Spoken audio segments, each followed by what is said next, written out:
What are we doing in Omaha? We're making a podcast. A few of my friends have done podcasts like just kind of on their own or out of their basement. And I think like I wasn't prepared to do it that way because I don't know the first thing. So kind of having Hurrdat behind me and behind us like made the process so much smoother and easier, because had I had to do it on my own, it wouldn't have happened. Yeah. They can kind of do everything. So media, graphics, coming up with music for the show, like they just did the whole package. Yeah. First of all, you gotta find a name. What is that? You gotta get that name approved.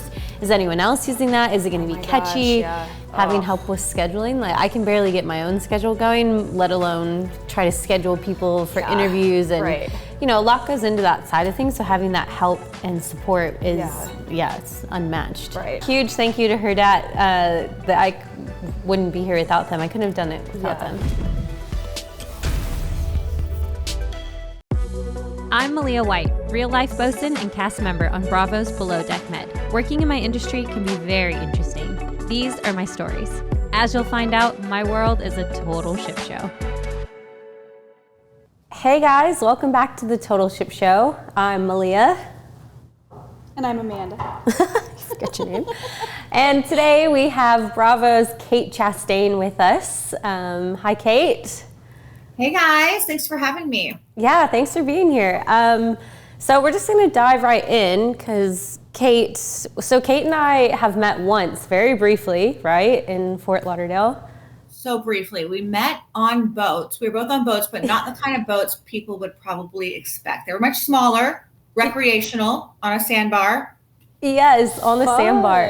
Well, we were drinking. And neither of us were working on that boat, which is the greatest part. Well, there you go. But yeah, other than that brief kind of meeting, I don't really know much about you personally because we've never had the chance to kind of have a glass of wine together. So I want to learn about you because we're both, what I find interesting is we're both American and we're both in yachting, and that's, as you know, we're kind of the minority in yachting. Yeah. We've just been two ships in the night, Malia. I know. So I'm so glad to have this opportunity to chat. Well, I started yachting in 2007 after I graduated from college. Now, I don't know what year you started, but I imagine in 2007, you were, how old were you in 2007? I was a junior in high school, yeah. Okay, all right. Yeah. When I started, there were Americans, I guess, I don't know. I don't think it's weird that I'm an American. I think it's weird that I didn't really like working. That when I started yachting, like I didn't understand. I had no idea what I was getting into. And the first boat I joined was a 189-foot expedition. It's the coolest boat ever. Amazing. And it was docked at Pier 66, right there in front of the Pelican Bar. And the owners didn't visit for 4 months because it was undergoing a refit. So I thought that was yachting. I thought yachting was living on a large yacht with like 17 crew, most of them like hot Australian or South African guys, and like just partying and like going wakeboarding at 5 and then going to Fort Lauderdale bars after work. Yes. So I feel like I needed that first boat, because if my first boat had been anything like what real yachting is, I don't think I would have made it. Yeah. That is That's so fair. funny. So aside from the hot Australians, what was the reason for getting into yachting in the first place? That's a great question, Amanda. When I graduated from college, I think I had what many people face, a quarter-life crisis. I actually feel like the quarter-life crisis is a bigger deal than the midlife crisis, because at a midlife crisis, you're just dealing with the decisions you've already made. You're like, did I make the right ones? Quarter life, it's like, I have no skills to live in this adult life, but you want me to pick a career and figure it out. So I wasn't ready to do that. So I was like, you know what, I'll just go work on a yacht for 1 year. I'll make some money. I'll travel. I was just buying myself some time. And then I think it's because of the Australians, to be honest. That would have kept me. So we got into yachting for the exact same reason. We both had like a quarter life crisis. Well, first off, where'd you go to college? Florida? You're from Florida. Yes, I did. University of Central Florida, go Golden Knights. Woo! Okay. I only got a degree really because I knew my parents wanted me to get a degree. It's like what you were supposed to do. I got my degree in communications. So I'm still waiting to use it, to be honest. Yeah, well, so that's something I kind of want to touch on, because I do feel like that's something, I went to college for the same reason. I've always loved academia, but I went because I was like, that's kind of what I have to do. Yeah. I studied ecology and evolutionary biology and psychology. I was a little bit of a nerd, but I'm also still waiting to use mine. But then my quarter life crisis came and I was like, yeah, working on a yacht sounds cool. Now, you and Amanda met at college. Amanda, what was your major? My degree is in psychology. Yeah. Ooh. So she has a big kid job. You are a financial advisor. I'm a financial advisor, yeah. And I have an MBA too, so it's a little bit, I mean, yeah, psychology helps. You know, I think psychology, no matter what though, no matter what you go into, you learn how to communicate with people, which is like the most important thing. And to your point, I think that while I haven't technically been like gotten the job, you're like, oh, you've got that UCF communications degree. Honestly, I'm not sure that would get me tons of jobs. I think that what college taught all of us is, you know, to meet deadlines and to, you know, I think there's a life skill that we all walk away from no matter what the degree is. I'm sure that the MBA is much more helpful for Amanda, but no, I think I'm glad I went to college, but I'm also glad that I decided to go travel the world. Yeah, well, in communications, that's so relevant too. Like learning how to, again, like communicating with people, that's what helps drive success no matter what industry you're in. Well, and as a chief stew, right now, we are doing it right now. Yeah. And as well, your role as a chief stew on a vessel, you know, that's huge. You're communicating with the guests, with the captain. You are the liaison of the boat, you know? Yeah, I mean, I think that my communications degree was mostly like technical, like professional emails. It was like organizational communications for business. But I mean, I think that helps in any way. I mean, any education is going to help you anywhere. Yeah. But I really think that yachting taught me more. Like I learned more in my yachting career than I did in any of my college, because you are immersed in close quarters, as you know, with so many varying different nationalities, and it's really a crash course in colloquialisms, cultures, and you can't escape it. Like, and you also have to learn a lot about yourself and how to live amongst all these people. That's a huge learning curve, because nobody that I know has grown up. It's not natural to know how to live in close quarters while working with people from every corner of the earth. Yeah, I agree. I mean, looking back at when I was like a green deckhand and now, I can just see myself evolve, because you have to grow up. You have to learn how to be someone that can get along with everybody. You know, I obviously learned a big valuable lesson in not hooking up with a lot of my crew. You know, I don't like that lesson. I think you should always do at least just one at a time. On that, I mean, well, whatever. No judgment, you know. I'm actually impressed. I think it's like the subtle things. Like I look back on who I was when I joined yachting, I would have hated me. It's like the subtle things where excess talking is not encouraged in the crew mess at lunch. I thought when we sat down and people were being quiet, I was like, so what are we talking about, everyone? Like, what's your high of the day so far? And they were just like, get this American moron out of here. That is I still get that. Like, I'm the only American on my crew at the moment, and I'm always like the loud American. And they're like, will you just stop talking? I'm like, but I'm American, I love talking. Oh my gosh, I love that. So, okay, Kate, I have a question for you, because I've known Malia for a super long time, and you know, we know that she was known for being a wildcat for a little while there. So I'm super curious what your first impression was. Malia reminds me a lot of my cousin, who's like, she was a gymnast, but she's super hot and gorgeous and guys love her. Bobby had a crush on her. Then Bobby had a crush on Malia. And I told Bobby, because he's from my town, I was like, well, this makes sense. You had a crush on my cousin. They look just alike. I think Malia is the girl that I wish I could be. Like, I'm not athletic, and I don't have a desire to be, but I wish I did. That's funny. That's interesting, because I feel like athletic, yes. But I like you, I think looking back, I would have drove myself crazy. Like, I was the crew member that probably everybody did not want to have. I feel like every boat Malia joins, I was talking about this maybe with Chef Ben. I don't know who. I was like, it was Ben. It's like, Malia lives in a bubble a little bit. I'm just gonna let you know. Like, have you ever joined a yacht where you didn't have like a boyfriend offer? No, actually, I get them quite often. Yeah. Malia does not know what it's like to join a boat and not like you're like, this is just yachting. You go, you travel, you work, and then you find a boyfriend. That's just Malia's life, though. I think that's how college was too. She has there's many suitors. Oh, please. Because now, Amanda, you're the psychology major. Maybe do you think it has something to do? Well, I mean, obviously she's gorgeous, but do you think it has something to do with the fact that she grew up with all the brothers? So she yeah. Okay. Absolutely. I think it's the tomboy thing, probably. It's like a tomboy thing, and also I think just her confidence is unwavering. Like I think as far as when it comes to, the opposite sex, like she's just extremely because of the brothers. Confident. Yeah, and it doesn't really matter who the guy is, what they've accomplished, like, what they look like, anything. She's just not fazed by that at all. And I think styles do better. Yeah, right. And I think I think people are get drawn out to that. right here. But Kate, you grew up with brothers, didn't you? Or tell me a little bit about your story, because. So I really believe in both nature and nurture, right? That forms, and birth order. I think birth order forms a lot of somebody's personality.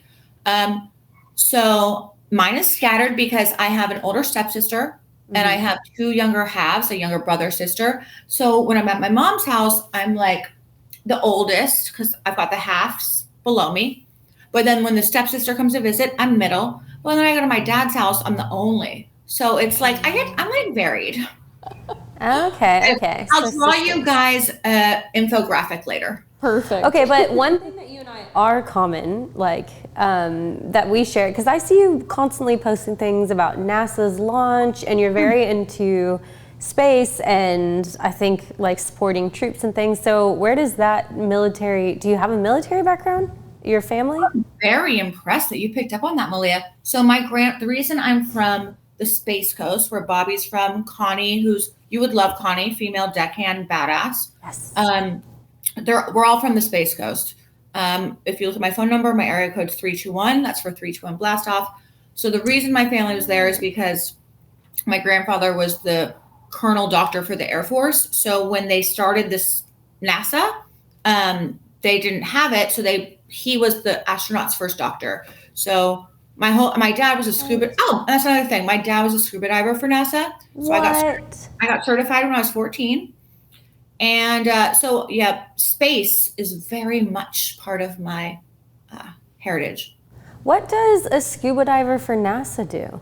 What does he? Okay, so when the space shuttle would go off, they had solid rocket boosters that are 120 feet long, filled with gas, and that causes the explosion that launches the space shuttle. Once it gets to the sound barrier, you guys didn't know you were getting a science lesson today. No, I love this. Like, this is, I love you, Kate, but I might need your dad on the show.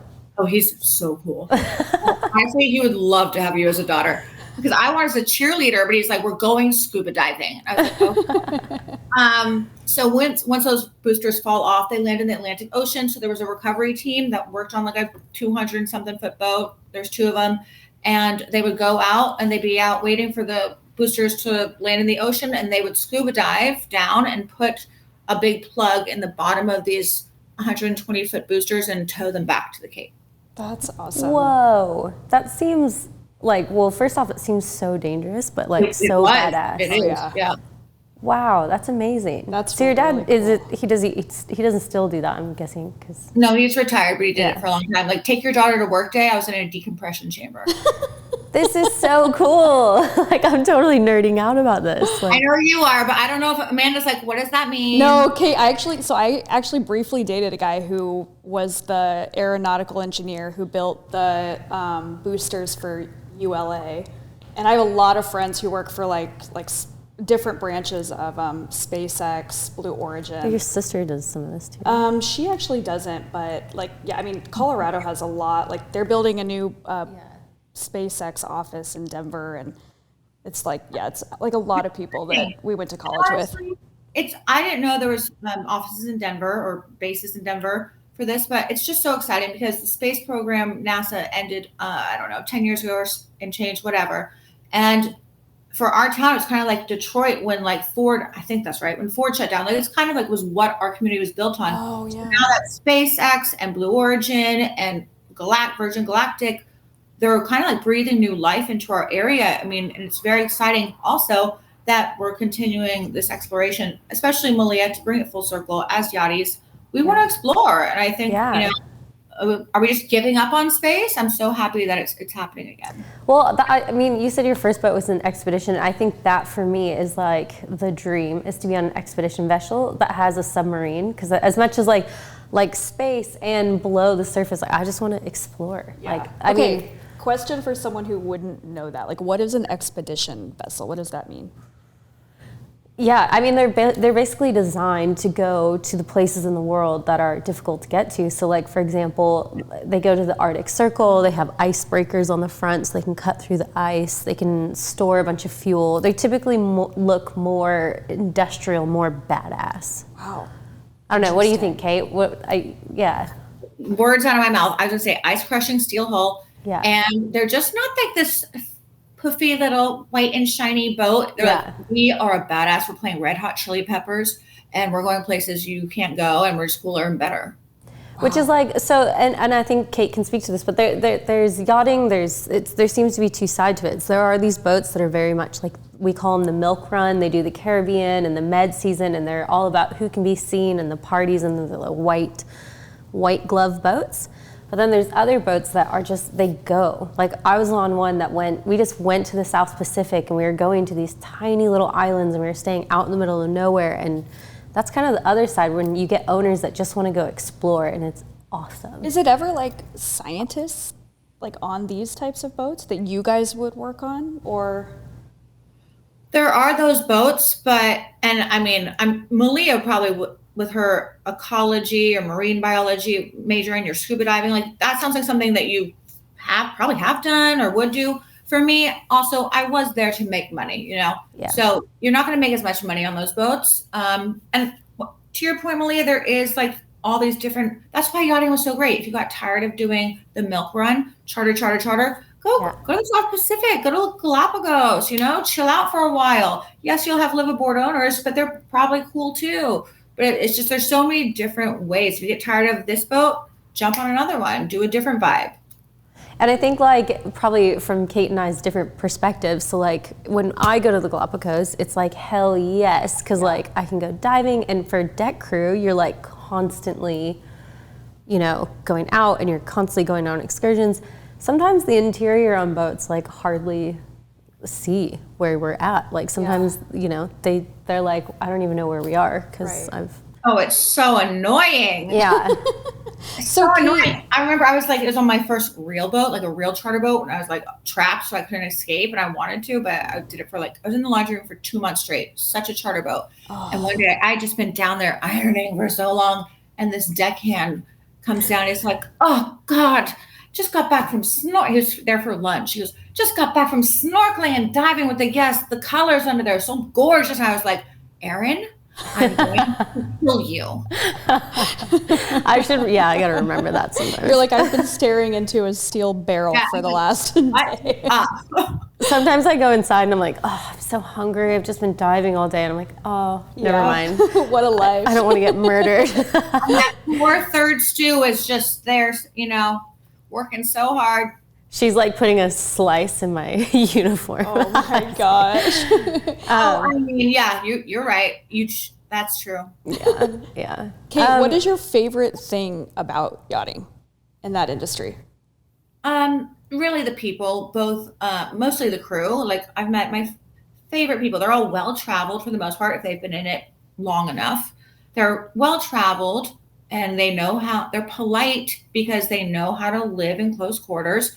They've got money. So when you go out, you don't you don't look at the receipt. Like my drink, it was like, I'll buy this round. Like if they're fun, they're adventurous, and they're usually pretty hot. Back to the hot. I love it. But I think, and that's classic. Like, you're right. Like, you make such good friends because they're all kind of in the same mindset. And every yachty is just like, Yes, I want to go out. I want to have fun. Yeah. And it's Well, and also you're always in a different port, right? So you get real good at making friends. You're not like sometimes like when you're just living in a city, people get snobby. There's no time for that in yachting. You're like, you pull up next to the yacht, like, I don't know you, but we're about to be best friends. Yeah. yeah. Right. Well, and I mean, you guys, when you're on charter, it's not like you can drink. So you guys probably have to go sometimes, like a really long time. So when you do get that opportunity to go out, you're like, okay, let's go. Yeah. It's fun. You make a lot of friends. Yeah. Yeah, you party. I mean, some of the best parties are yacht parties. I can End of the only season imagine. closer parties, Yeah. like they're the best. But so what about, actually, I have a question for you, Kate. Did you always want to be a stew, or did you ever think about being on deck? No, I never, ever wanted to be on deck. Really? And I wish I had that in me. But when I joined yachting, before I really knew what to expect, I was like, I'm going to wear aviator sunglasses. I think I'm going to have like a silk scarf. Like, I'm not a huge fan of manual labor, sweating, heavy lifting. That's but fun. it's something I've kind of wondered, like, I'm not sure who has the more difficult job, because y'all have heavy lifting and like danger, but ours is like drawn out for a long time. It's like a long, slow torture. Yeah. I would say hands down, well, the chef probably. I feel so bad for chefs because they have to stand in that galley all day. But dude, they have to stand, well, good point. They're always standing, by the way. Yeah. Yeah, I don't know. I'd say stews probably have the most difficult job, honestly. I'm just saying, between deck and interior, I think they're both difficult for their own reasons, but I'm more suited to like the slow burn. Like, I can't do the heavy manual labor, sweating, lifting. It's just, and then also the sweating. Right. Yeah, well, and also like the thing about deck is if the guests are super annoying, like if you just can't stand them, you can get away from them. Like I can jump underwater, I can just tag out with one of the other deck crew. Interior, you like constantly have to be on the ball. And you have to be providing true like white glove service to them. If I had your job, I would freak. I'd be like, get out of my face. You would do exactly what I do, both of y'all, because psychology. And you would figure it out. Yeah. You would find ways to hide. So you were in 2007. So what do you think? Because obviously I've not been in the game as long as you have, and I don't really know what the industry is like. So what do you think? How do you think the industry's changed since then? I don't really know, but I have to give you a compliment here, Malia, because you have not been in the game that long. Because you were doing dive boats in Hawaii or something, right? Yeah. You worked so hard since we've been friends on Instagram. You climbed the ranks so fast. You worked your ass off. Thank you. Thanks. Time. I mean, it's really quite incredible. How it's changed, I don't think it's changed that much. I mean, at the end of the day, you're stuck in a boat, you're working. Yeah. I really think that, and also I haven't worked in real yachting in quite a long time. So, and you're done with it now, right? So what are you officially doing now? Can I ask? Right. So I invest in a lot of crypto. Nice. Here's the thing with yachting. You're not supposed, especially if you're interior, and this is another reason I wish I'd done exterior. Exterior, you can keep going. Like, you could be a captain, and that's a great place to end up. Yeah. For interior, really the only ultimate position is purser, and we all know what that means. That just means you are married to the captain. What is that? I don't even know what that is. I love that you just said that, because currently my purser is married to the captain. That's the truth. Like, it is funny because it's true.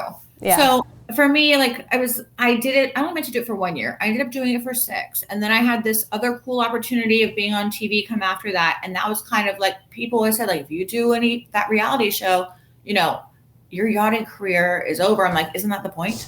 Like, I was like, can I get that in writing? Do you promise? So that's why I wanted to like have that be my big blowout goodbye. And so it was. But also with yachting, and I think you'll agree, you're supposed to save your money. You make great money. Yeah.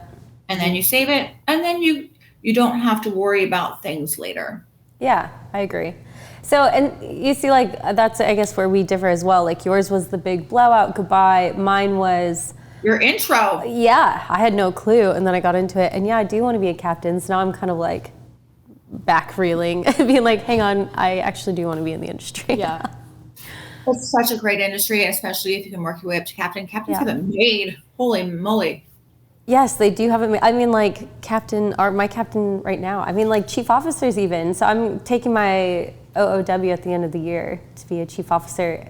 That's incredible. Yeah. I have a question. Yeah. I'm a very good driver. Like I have a manual 6-speed sports. I'm a great driver.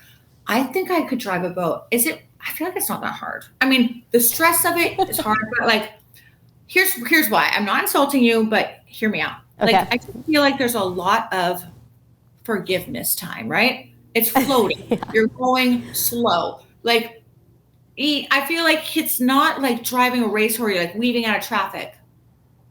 Yeah, no, you are 100% right. And any captain will tell you, if they're being honest, any captain will tell you the easiest part of the job is driving the boat. For one, you've got fenders everywhere. Most boats these days have bow thrusters, some have stern thrusters, and you're right, you're going in very slow speed.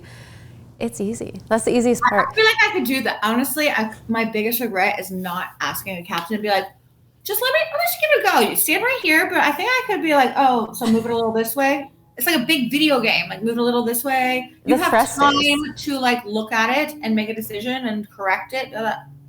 Yeah, I think most accidents that happen at sea are actual like collisions, and it's because of ego, honestly, in the bridge or people not paying attention. So it's not actually driving the boat that's hard, it's keeping ego out of things, making sure you don't hit other ships, as crazy as that sounds. Okay, I'm going to put that on my bucket list. I'm going to find a yachty somewhere, maybe you, when you're a captain, be like, I've got my SCCW, you know? Yeah, I mean, when I'm captain, I'll have you on. I'll take you out.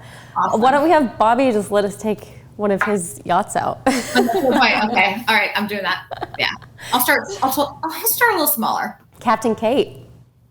I like it. Has a good sound to it. I mean, it does. Yeah. Did you have any other? What do you, Amanda? You know, I kind of have like a silly question, totally off the cuff. I love a silly question. Like, what is like a horror story that you have from your career in yachting? Oh, I mean, personally, my first year, I was the horror story. Like there are everything I did was wrong. I was like on that very vintage. It was like a tugboat that had been restored. I thought I was polishing all these knobs in the main salon. I was working so hard. And what I've been doing was removing a very expensive finish. I was just a disaster. But I was shipwrecked once for 3 days. What? I'm going to tell you real quick, 60 seconds. 86-foot azimuth speedboat. I worked all summer on it in the Hamptons because they told me they were going to drop the boat at Nikki Beach in the, not Tortola, the other one that's Tortuga. No, anyways, Nikki Beach, somewhere in the Caribbean. Yeah. And me with a black MX card, and the owner would only visit for 7 days. So it's going to be like, I'm going to get tan. I'm going to be eating sushi every day. And so we were on our way to Nikki Beach after I worked my ass off, and the captain was kind of an idiot. It was only 86-footer, and they go fast. It was like a speedboat. Yeah. Rooster tail, harness and jet drives. And last thing I remember is him going, I don't like how shallow it's getting. And boom, we hit a reef. Oh my gosh. And then he was like, hands me a butter knife, and he goes, go down to the master stateroom, lift up the panel in the bathroom, and tell me if we're taking on water. There's sirens and everything. And I go down with this butter knife, and I open it up. I was like, yeah, we are. Oh so my gosh. We beached it on an island that only had goats on it, and he didn't want to call sea tow because he damaged a reef. And so he called his brother from Miami, who came down with a 32-foot sport fish to tow us back. So I was stuck on that island with just a case of rosé for 3 days. I mean, that part doesn't sound like the worst thing in the world. Honestly, I'm good. Tell him to take his time. So you have been in an actual like emergency setting. That's crazy. Oh, well, here's what's funny, because we take that training course. I was like, okay, STCW training, let's go. Yeah. I got a waterproof bag. I got our passports. Nice. I got phone chargers. Why? I don't know. There was no. Yeah, where were you going to plug them in? I know. No, I was like, I don't know what I was thinking. I was like, we might probably need these. And then I went down I did what was the most important thing, Malia. I think you'll agree. I went down to my closet. You're like, I can't lose these shoes. Vince leather jacket. I love you, but you're just not practical. Oh my gosh. I had to choose. So yeah, you can say I'm a survivor. But you can, like, I mean, hopefully that never happens, but I love hearing these kind of stories because that's like the actual like sea stories, you know? Yeah. So his brother came down and towed you guys out? Yeah, he came down like this motley crew from Miami, like local Miami people. They brought expanding sea foam, shot it into the hole because we had a huge hole. Oh my we were sinking God. because we hit a big coral reef, and he has the remote control. So instead of going off the reef, I don't know why, he handed me the sat phone and said, "Call the owner, ask if he wants me to sink this thing for insurance." And then he hit the remote and went further across the coral reef, causing more damage to both the boat and the reef. I didn't actually call the owner. I was like, because that's not my fault. I'm not going to make that call. Like, hi, billionaire. Yeah, you also don't want to be, like, that's like insurance fraud. That too. Well, that was my main reason. So I just was like, he didn't answer or like didn't pick it up. And also I had to go like pick out my outfits, you know. So it was just you and him? And some weirdo friend of his, yeah. Oh no, that sounds terrible. I would have taken all the good alcohol and just been like, peace out. Yeah. Oh, I did. Right. Oh my God. That is wild. So, okay, Amanda, I feel like that was not such a silly question, and I really took over with that crazy story. I want to know, would you ever join yachting? Would you ever just like, if Malia No, she would not. So Malia, know what it's like after we've told you all these fun stories. I know. You know what? Malia has, she's tried to talk me into it in the past. And I think like I'm so much more of a regimented person when it comes to my job and my career. You know, like I don't know. No, you're too much of a social, like Amanda could not go months at a time without going to like a happy hour or you are the most social person I know. Yeah, for sure. And I have 2 cats that I'm literally obsessed with. They will make it on every episode that we do of this podcast. And I could never Kate's be away a dog from person. them. I'm a dog person too, but my girls are my life. Well, here's the thing. I don't think you should do a month. No, because that's the hardest part, the emotional whiplash of like, so we're not done at 5. Like I'm still here. Right. But I do think maybe a 3-day, no, I think a week freelance. Listen, let's face it. Your cats love you, but also, will they even notice if you're not home for a week, you know? No. Yes, they will. You know, it would survive. Honestly, it would be a cool experience, and I could do like 3 days. For sure. I think anyone that wants to go into yachting should try it for like a week first and just be like, this is what it's really like. I think I'd be good at 3 days. That's why they tell you have to put a full year on your resume when you start, because otherwise we all would quit. Right. Yeah, true. Like my first boat, I remember like one of the girls was putting tampons down the toilet and it backflowed the toilet, so there's diarrhea, like shit everywhere, like all over the shower, everything. And the captain's like, here's a shop vac. I was like, what's on my shit? I'm not shop vacuuming that. It's like, who do you call? Like you guys. Yeah, well the engineer was like, I'm not doing that. Yeah.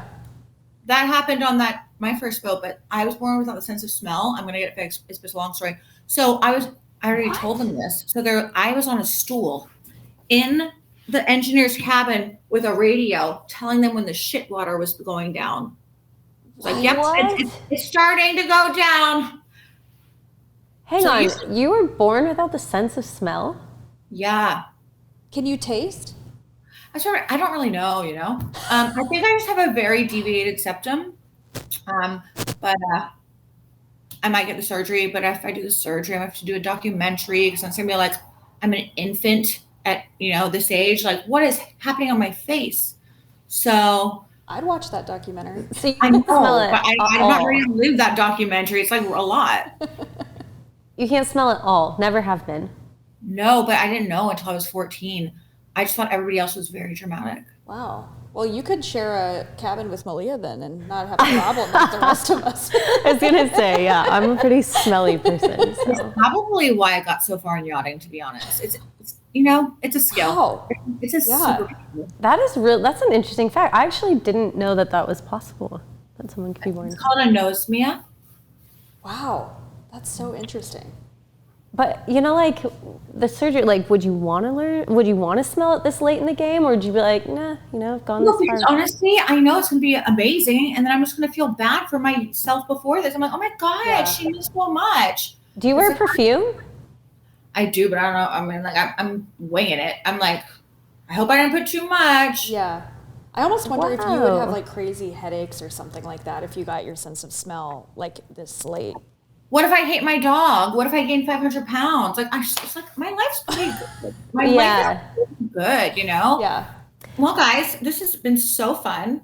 Yeah, I think we've learned everything. Should we go to fan questions? Kate, it's been amazing having you. Bye, guys. Bye. Okay, so Malia, from Matt Kalin, do you like to sail or do you just stick with power boats?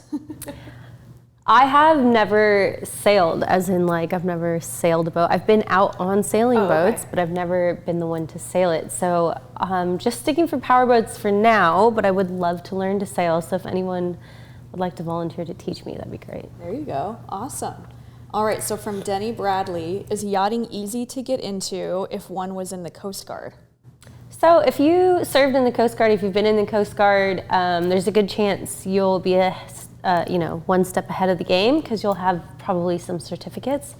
But it's the same. So the thing with yachting, the hardest part is getting your first job on a boat. Once you've gotten that job and once you've worked on one boat, then the rest is easy. Then it just keeps going from there. Yeah. And any tickets, any background in either the Coast Guard or hospitality or customer service, anything like that helps. Gotcha. Yeah, that's interesting. From Katie McGill, how many boats or vessels have you been on?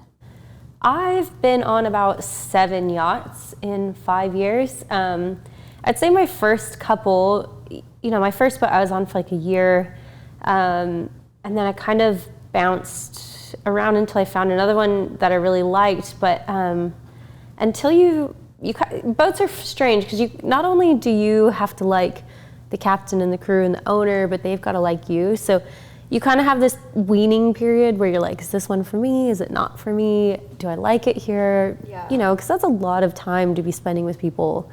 So you got to make sure it's a good fit. Yeah. So like currently the boat that I've been on for 2 years. 2 years. And that seems like a pretty decent amount of time. Yeah, 2 years is good. Put it in perspective, some people have been on the same boat for 17 years, because the family is just amazing, or the captain, or the pay is good. So just like any other job, it's... Yeah. Yeah. Okay, from Kiss. Which experiences did you make on other boats? So before yachting, I was...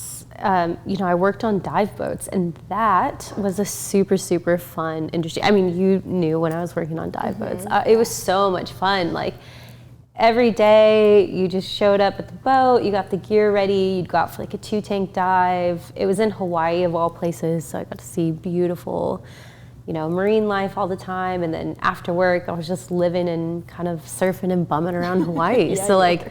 That was awesome. That was my kind of intro to boating.